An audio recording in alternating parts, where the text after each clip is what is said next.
अब मैं यहाँ पे एक इक्वेशन लिखने वाला हूँ जिसके अंदर हम क्या करने वाले हैं बच्चों, अच्छे से सुनो।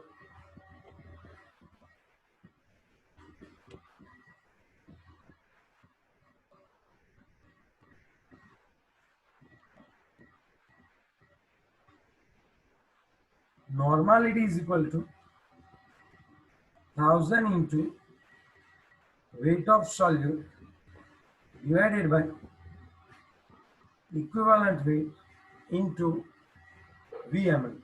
चलो अब हमें नॉर्मलिटी मिल जाएगी, लेकिन हमें किसके बारे में कुछ पता नहीं है। Equivalent weight. हमें इक्विवेलेंट वेट के बारे में पता नहीं है। अब आप लोग थोड़ा सा सोचो कि अगर आपको इक्विवेलेंट वेट के बारे में पता नहीं है तब हम इसको कैसे बोल सकते हैं। ये क्या है इक्विवेलेंट? इक्विवेलेंट होना मतलब आप सोचो कि पूरा यही देख लो कि हर बार कोई भी इंसान है, उसके साथ यारी किसकी बनेगी?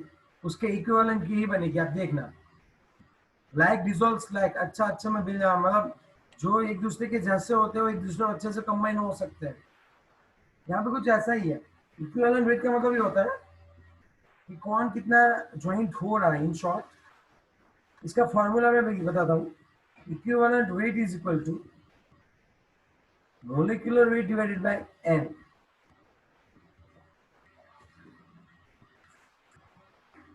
ओके, तो अभी एन क्या है? अगर एन की वैल्यू पता चल गई तो molecular weight divide by n करेंगे तो इक्विवेलेंट वेट पता चल जाएगा। इक्विवेलेंट वेट यहाँ पे रखेंगे तो ग्राम इक्विवेलेंट और साथ ही साथ नॉर्मलिटी पता चल जाएगी।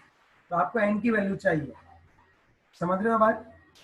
अब इक्विवेलेंट वेट किन चीजों का हो सकता है?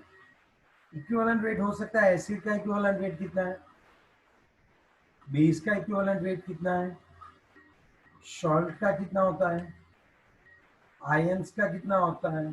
ठीक है, ये इन सभी के हम लोग क्या देखने वाले बच्चों? Equivalent weight one by one देखने वाले हैं। सबसे पहले मैं बात करता हूँ एसिड।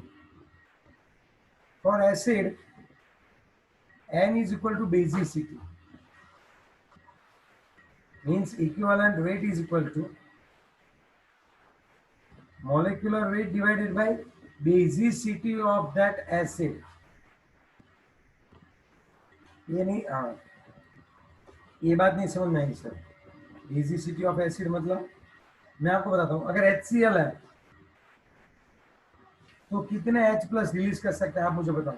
अगर HCl है तो कितने H प्लस को रिलीज कर सकता है वो बताओ। वन। चलो H2SO4 है तो यहाँ पे कितने H प्लस को रिलीज कर सकता है? 2। तो यहाँ पे HCl का इक्विवेलेंट वेट निकालते हैं। The equivalent weight of HCl is equal to molecular weight of HCl divided by 1। 1 is basicity। ऐसा क्यों सर? ओके मैं आपको बताता हूँ।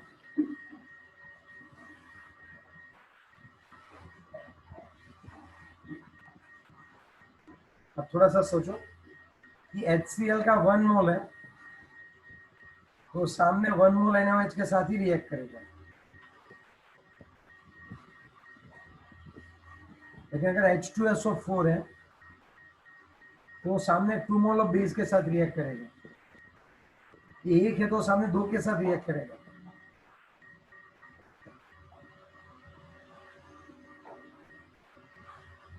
कहने का मतलब ये है कि एक HCl, 1 HCl can neutralize 1 mole of NaOH, 1 mole of H2SO4 can neutralize 2 mole of NaOH। ऐसा क्यों? यहाँ से मुझे 2H प्लस क्रिएट होंगे, यहाँ से कितने H प्लस क्रिएट होंगे? 1। यस और नो? समझ रहे हो बात? Yes sir. सर यहाँ पे हम सिर्फ ये HCl की बात कर रहे हैं ना?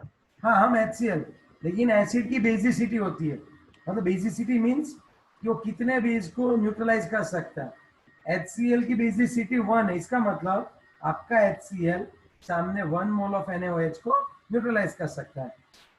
H2SO4 की बेसिसिटी 2 है, इसका मतलब आपका H2SO4 सामने 2 मोल ऑफ NaOH के साथ रिएक्ट कर सकता है। That's all.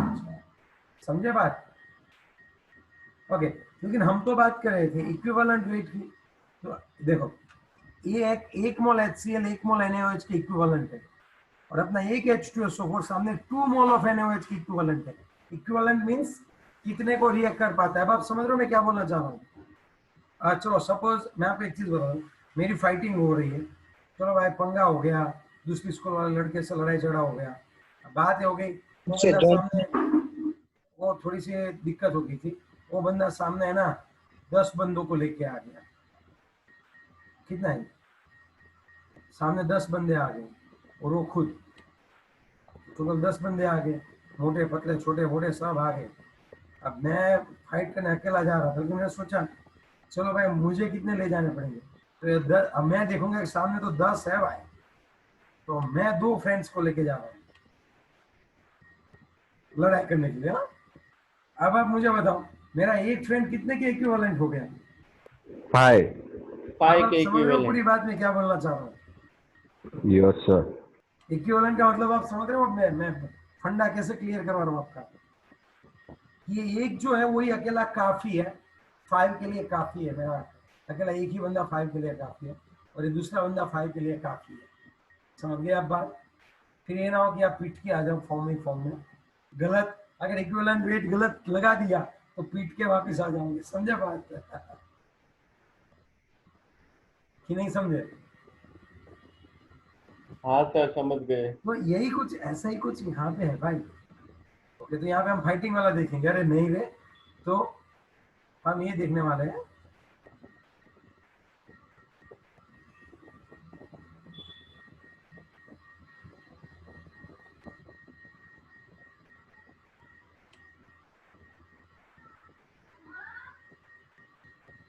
अब हम ये देखने वाले इक्विवेलेंट फॉर HCl,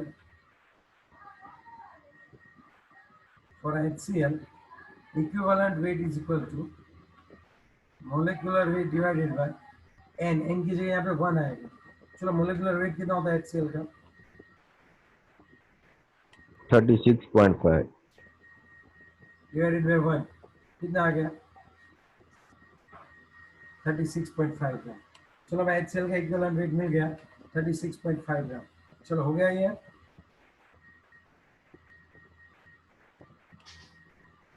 चलो समझ में आई बात HCl की।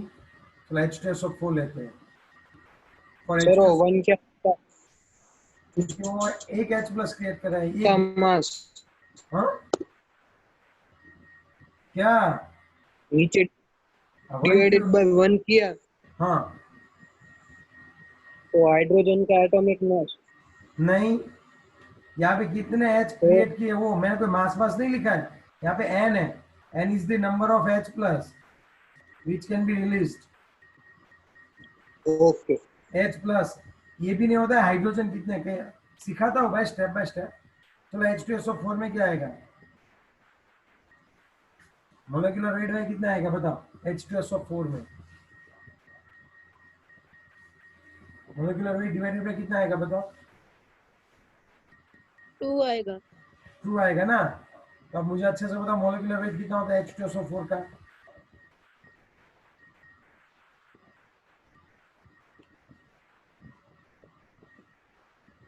98 होता है। डिवाइडेड बाय 2 कितना है बताओ? 49। हाँ, तो H2SO4 का इक्विवेलेंट वेट कितना है? 49 ग्राम। समझे बात? इसका मोलिकुलर वेट कितना है? 98 है। चलो HNO3 इक्विवेलेंट वेट कितना आएगा बताओ? 1 आएगा ना। Molecular weight divided bye 1। 1। चलो मोलिकुलर वेट कितना है HNO3 का? गिन के बताओ। 63 या 60 होगा? 63. 63. 1 इज इक्वल टू 63। 63 ग्राम। चलो और एसिड लेते हैं, और एसिड लेते हैं। अब मैं आपको N लिखूँ तो आपको समझ में आ जाएगी बात। HCl के लिए N कितना है? 1। 1 H2SO4 के लिए N कितना है? 2 2। HNO3 के लिए 1 कितना है? N कितना है? 3 1. 1। 1. याद रखना, अगर H2CO3 है तो N कितना आएगा? 2 2। H3PO4 है तो N कितना आएगा? 3। 3 अभी जो मैं रेड लाइन में लिखने वाला हूँ उसका आपको याद रखना है। अभी मैं जो यहाँ पे जितने रेड में लिखने वाला हूँ तो आपको अच्छे से याद रखना है। अगर यहाँ पे HbO3 होता, H3BO3 होता तो N1 आएगा। सपोज H3PO4 है ना, इसकी जगह H3PO3 है तो N2 आएगा। ये तीनों के तीन H जो है वो H प्लस के तौर पे नहीं जाने वाले हैं। दूसरा अगर मैं आपको बताऊं बच्चों, अगर यहाँ पे H3PO2 आता तो N की वैल्यू आती 1 और यहाँ पे H3BO3 आएगा तो N की वैल्यू आएगी 1। ज्यादा डिटेल में जाना है क्यों ऐसा होता है वो?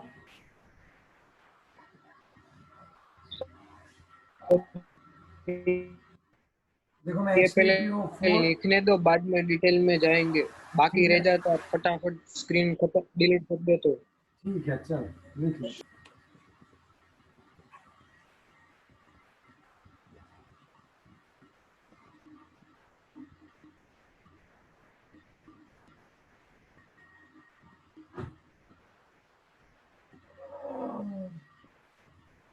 सर सर हाँ बोलो। आज जो टेस्ट होगी वो 8 से 9 है ना रात को? हाँ, और आज तक यहाँ तक आएगा पूरा। ओके। भाई सब आएगा। कोई बच्चा मुझे पूछ रहा है सर एग्जाम में कितना आएगा, क्या पूछने वाली बात है क्या? अभी एक चैप्टर में अरे तो आज खत्म तक हुआ। जितना करवाया वो सब ना? सब कुछ A to Z जितना भी करवाया सब आएगा। Okay okay.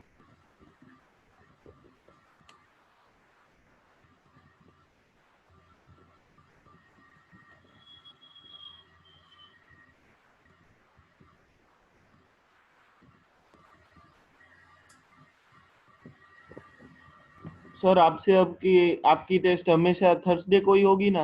हाँ कंप्लीट। और सुनो, और हर बार पीडीएफ बनानी है अच्छे से, रोल नंबर वाली पीडीएफ, उसके अंदर भी सब कुछ डिटेल अच्छे से लिखनी है और वो वही नंबर पे सेंड करनी है। उसमें ओके कुछ सर। भी मतलब हर बार अब जरूरी नहीं है। अब हर बार आप सिलेबस में होता है कि H3PO4 है तो अगर H3PO4 है ना तो मैं ऐसे लिखता हूँ P double bond O OH OH OH। वो ये आपको आगे पढ़ने में आएगा तो टेंशन मतलब जितना समझ पा रहे उतना समझो। बात नहीं समझ में आ रही है तो टेंशन नहीं लेनी है। क्यों पता है? क्योंकि ये सब एक्स्ट्रा है। AH ऑक्सीजन के साथ जुड़ा हुआ है, AH ऑक्सीजन के साथ जुड़ा हुआ है और AH ऑक्सीजन के साथ जुड़ा हुआ है। तो जो कोई भी ऑक्सीजन के साथ जुड़े हुए होते हैं ना वो H प्लस क्रिएट करते हैं बच्चों। ओके, तो यहाँ पे कितने H प्लस क्रिएट हुए बताओ? 3। तो अगर H3PO4 है तो N इज इक्वल टू 3 आएगा। लेकिन अगर OH OH और यहाँ पे H जो है वो डायरेक्टली किसके साथ जुड़ा हुआ है बच्चों? ये दो ही H है जो H प्लस के तौर पे रिलीज होंगे। ये H डायरेक्टली फास्फोरस से जुड़ा है, ये एज H प्लस रिलीज नहीं होगा। तो इन दोनों H की वजह से इसकी N की वैल्यू 2 आती है, इसकी N की वैल्यू 3 आती है। अब समझे बात? यस नहीं, सर। अगर नहीं समझ में आए तो याद रख लो अभी फिलहाल, क्योंकि आगे आने ही वाला है। यहाँ पे H है। अब आप सर हाँ बोलो। मतलब जो O के साथ जुड़ा रहता है वही रिलीज होता है और जो नहीं जुड़ा होता है वो हाँ वैसे ही रहता यस यस यस, वही H प्लस के तौर पे रिलीज होता है। तो यहाँ पे एक ही रिलीज होगा, ये दोनों हाइड्रोजन रिलीज नहीं होंगे। तो यहाँ पे N इक्वल टू 1 आएगा। ये मोस्ट टाइम की है, ये चीज आप समझो अच्छे से। तो ये सभी एसिड्स है जिसके लिए मैंने N की वैल्यू रखी है। अब आप क्या करोगे, सबके मॉलिक्यूलर वेट लोगे और ये N की वैल्यू वहां पे रखोगे तो आपकी इक्विवेलेंट वेट आपको मिल जाएंगे। एक और आता है, एक एसिड और है, पहले आप लिख लो फिर बताता हूँ। अच्छे से लिख लो, इसी तरह से अच्छे से लिखना है बच्चों।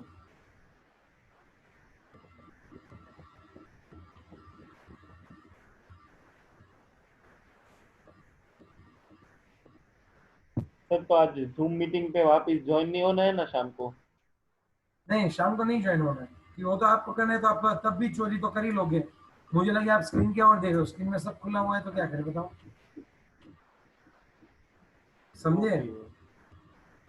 तो फेयर इवोल्यूशन आप खुद ही करो और खुद ही मुझे भेज दो। अगर करना है तो मैं बता दूंगा आपको। और पार्थ कोई चीज बाकी नहीं रख रहा हूं ना तेरे क्लास में जो करवाते हैं उसमें?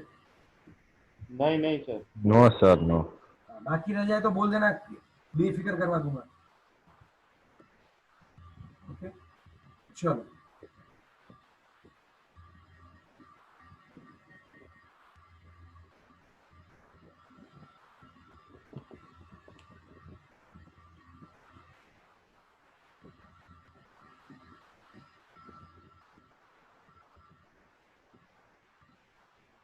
सर आप JEE का करवाते तो अच्छा रहता।